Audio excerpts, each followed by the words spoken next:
نحمده ونصلي على رسول الكريم اما بعد فاعوذ باللہ من الشیطان الرجیم بسم اللہ الرحمن الرحیم۔ معزز سامعین، بزرگوں، بہنوں، بھائیوں اور دوستوں، السلام علیکم ورحمۃ اللہ وبرکاتہ۔ آپ سب سے میں اسلام میں ہمیں دی گئے سب سے پیارا کلمہ جو کہ لا الہ الا اللہ محمد رسول اللہ ہے، اللہ کے سوا کوئی عبادت کے لائق نہیں، اور محمد رسول اللہ صلی اللہ علیہ وسلم اللہ کے آخری نبی اور بندے ہیں۔ تو میں سب سے پہلے آج کے جو میرا لیکچر ہے اس کی شروعات کروں اس چیز کے اوپر کہ جس حال میں بھی اللہ تعالیٰ ہمیں رکھے ہمیں شکر ادا کرنا چاہیے، چاہے وہ مشکل حالات ہوں چاہے وہ آسانی کے حالات ہوں۔ ہر حالت میں انسان کو اپنے پروردگار کا، اپنے خالق کے حقیقی کا شکر گزار بندہ بن کے زندگی گزارنی چاہیے۔ اور اس کے بارے میں آج ہم اس ٹاپک کے بارے میں بات کریں گے جس کا مقصد یہ ہے کہ ٹیسٹ، امتحانات، پیشنس، صبر اور تھینکفلنس اور شکر۔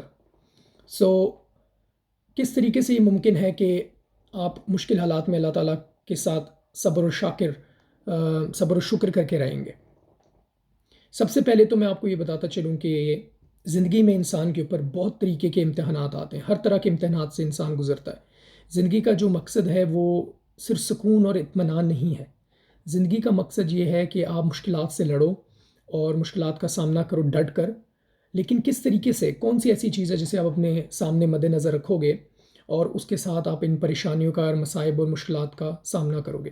تو اللہ سبحانہ تعالیٰ نے ہمیں بہت پیارا اپنی طرف سے ایک تحفہ دیا ہے جسے قرآن مجید کہتے ہیں، اور اس قرآن مجید کے اندر ہر ایک مشکلات کا حل ہے۔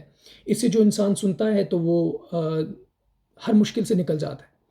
بڑی سے بڑی تکلیف جو ہے قرآن مجید میں، اس کے اندر سکون ہے۔ اس کے لیے بڑی بڑی پریشانی کا سکون قرآن مجید کی تلاوت کے اندر ہے، اس کو سمجھنے کے اندر ہے کہ اللہ تعالیٰ کا کلام ہے اپنے بندے کے ساتھ، اور جو ہم اللہ تعالیٰ سے مانگنا چاہتے ہیں ہم تو دعا کے ذریعے اللہ سے مانگ لیتے ہیں، لیکن اس کا جواب اگر آپ نے حاصل کرنا ہے تو آپ قرآن مجید کو پڑھیے اور قرآن مجید کو سمجھیے۔ اور میرا یہ ماننا ہے کہ قرآن مجید کو جتنی دفعہ بھی آپ پڑھیں گے ہر دفعہ آپ کو اس کے کوئی الگ اور خوبصورت معنی نظر آئیں گے۔ اور یہ اللہ سبحانہ تعالیٰ نے بندے کا اپنے ساتھ ایک سلسلہ بنایا ہے کہ وہ کبھی بھی اللہ تعالیٰ سے دور نہیں ہے۔ قرآن مجید اتنی مقدس ذات ہے، اتنی مقدس کتاب ہے۔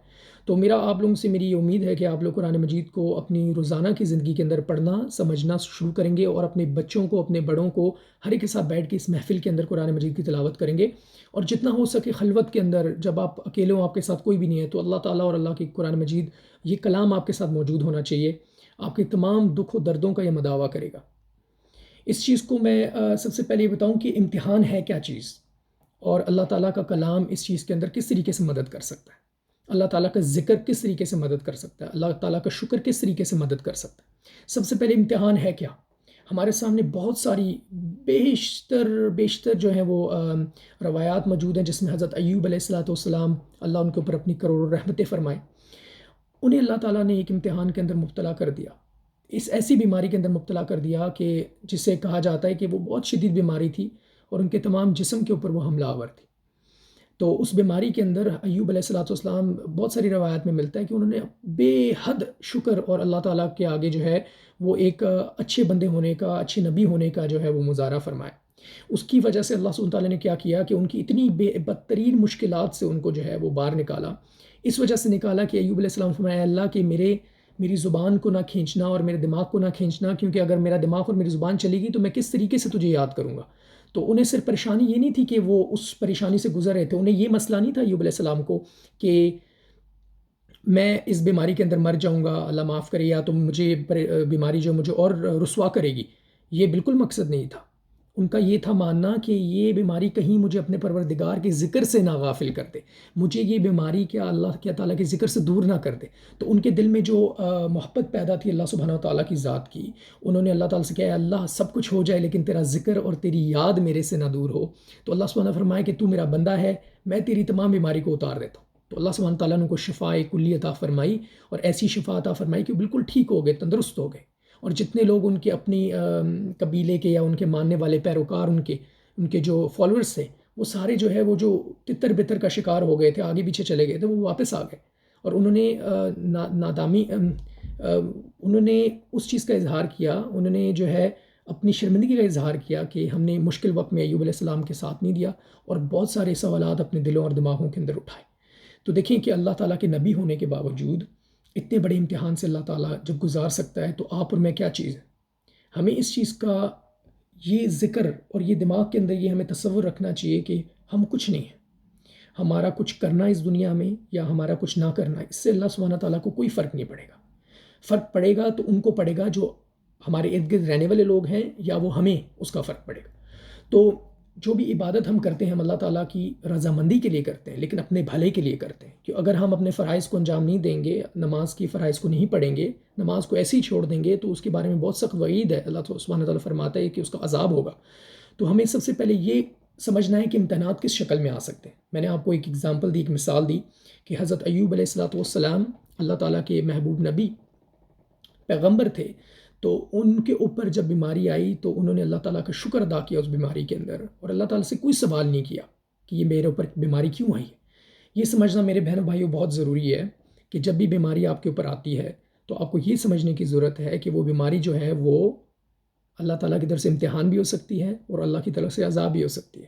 اکثر میں نے جو دیکھا ہے، میرا جو تجزیہ ہے زندگی کا، کہ جتنے لوگ دنیا کے گناہوں میں ملوث ہوتے ہیں ان کے اوپر دنیا میں بیماری کم ہی آتی ہے.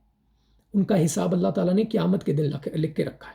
ہاں، انہیں دنیا میں بھی نقصان کا سامنا اٹھانا پڑتا ہے، یا تو ان کا آخر بہت دردناک ہوتا ہے، دنیا سے جانا، سانس اٹک جاتی ہے ان کی، اللہ معاف فرمائے، اللہ ہمیں اسے محفوظ رکھے. اور یا تو ان کو قیامت والے دن اس چیز کا سامنا کرنا پڑے گا کہ اتنا شدید عذاب کہ جس کی کوئی مثال نہیں دی جا سکتی. تو اللہ سبحانہ تعالیٰ کی ہر ایک جو ہمارے اوپر امتحانات اللہ تعالیٰ ڈالتے ہیں، ہم اس قابل نہیں کہ اللہ تعالیٰ کے امتحانات کو ہم پورا کر سکیں، ہم اس میں کامیاب ہو سکیں. لیکن ہماری ہمیشہ یہ دعا ہونی چاہیے، اے میرے پروردگار کہ تو نے مجھے پہلے ہی بہت دیا، اور ابھی بھی جو تو مجھے دے رہا ہے تیرا بہت شکر ہے، اور میں بالکل بھی تیرے سے نا امید نہیں ہوں. کیونکہ نا امیدی جو ہے وہ کفر ہے، اور اللہ تعالیٰ سے پر امید رہنا چاہیے. اور ایک روایت میں تو یہ فرماتے ہیں اللہ تعالیٰ، آپ نے فرمایا کہ صلی اللہ علیہ وسلم نے فرمایا کہ اللہ تعالیٰ فرماتے ہیں کہ میں بندے کو ویسے ہی ملوں گا جیسے وہ مجھے دیکھتا ہے، جس طرح وہ مجھے تصور کرتا ہے. تو ہمارے دل میں رحمانیت اور رحیم ہونا، اللہ تعالیٰ کی جو صفات ہیں وہ ہمارے ذہن میں ہونی چاہیے، اور یہ سمجھنا چاہیے کہ ہر ایک مشکلات سے اللہ تعالیٰ ہی نکالیں گے، اس کے علاوہ کوئی نہیں نکال سکتے. اور اگر یہ امتحان اللہ تعالیٰ نے ہماری زندگی میں ڈالا ہے تو یہ ہمیں ایک بہتر انسان بنانے کے لیے ڈالا ہے. بہت ساری ایسی چیزیں میرے بہنوں اور بھائیوں جو کہ ہمیں نظر نہیں آتی، اور وہ صرف اللہ سبحانہ تعالیٰ کی ذات دے سکتی ہے.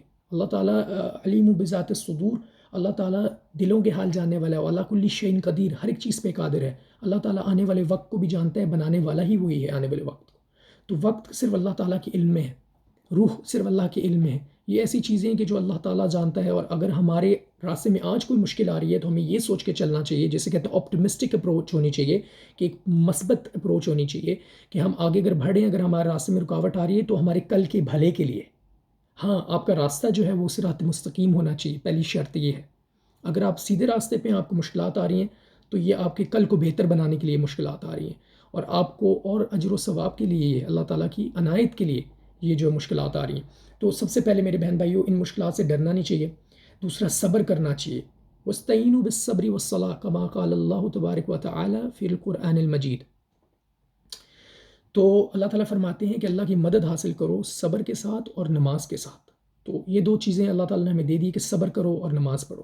بہت سارے لوگوں کو میں نے دیکھا ہے کہ نماز پڑھتے ہیں ماشاءاللہ، لیکن صبر کا پیمانہ ان کا لبریز ہو جاتا ہے، وہ صبر کے اوپر ٹھہر نہیں سکتے. تو ہمیں یہ کوشش کرنی چاہیے کہ صبر کریں. اور صبر ایسی چیز ہے کہ کوئی وقت کا تعین نہیں ہے اس کے اندر یہ ہے کہ چاہے 1 سال لگے یا ایک پوری زندگی لگ جائے، لیکن اللہ تعالیٰ کے آگے نہیں کرنی، اللہ تعالیٰ کے آگے سوال نہیں کرنا. اور اس چیز کے اوپر جو اللہ تعالیٰ کے اوپر کوئی یہ نہیں کہنا کہ تم نے مجھے اللہ میرے پروردگار مشکل میں کیوں ڈالا. اللہ تعالیٰ سے یہ دعا کرنا ہے کہ اللہ ہمیں اس مشکل سے نکال، ہمیں امن و سلامتی بخش، عافیت دے. اور پھر وہ جب مشکل سے ہم نکل آئیں تو اللہ تعالیٰ کا شکر ادا اس وقت بھی کریں جب اس مشکل میں ہوں، اور جب مشکل سے نکل آئیں تو بھی شکر ادا کریں. کیونکہ اللہ تعالیٰ فرماتے ہیں کہ جب تمہیں کوئی تکلیف پہنچتی ہے تو تم کہتے ہو کہ اللہ تو نے میرے اوپر تکلیف ڈال دی ہے، اور جب آسانی پہنچتی ہے تو کہتے ہو کہ تمہارا اپنا کمایا ہوا ہے. تو اللہ سبحانہ تعالیٰ کے لیے جب آپ کو آسانی پہنچے تو اللہ کا شکر ادا کریں. فَسَبِّحْ بِحَمْدِ رَبِّكَ وَاسْتَغْفِرْ، اللہ تعالیٰ کی تسبیح کریں اور اللہ تعالیٰ سے استغفار کریں. یہ دو چیزیں اللہ تعالیٰ کے سامنے آپ کا جو ہے کردار اور آپ کا اخلاق بلند فرمائیں گی. اور جاتے جاتے اس ویڈیو کے اختتام میں آپ سے یہ کہنا چاہوں گا کہ ہر ٹیسٹ کے اندر، ہر امتحان کے اندر اللہ تعالیٰ کا شکر اور اللہ تعالیٰ کے صبر کرنا سیکھیں. یہ انسان کو اتنا بلند کر دیتا ہے کہ یہ اولیاء کے راستے پہ چلنے والا ایک راستہ ہے، اور یہ ولیین کے راستے پہ چلنے کی پہلی سیڑھی ہے، صبر اور اللہ کا شکر۔ وآخر دعوانا ان الحمد للہ رب العالمین، والسلام علیکم ورحمۃ اللہ وبرکاتہ۔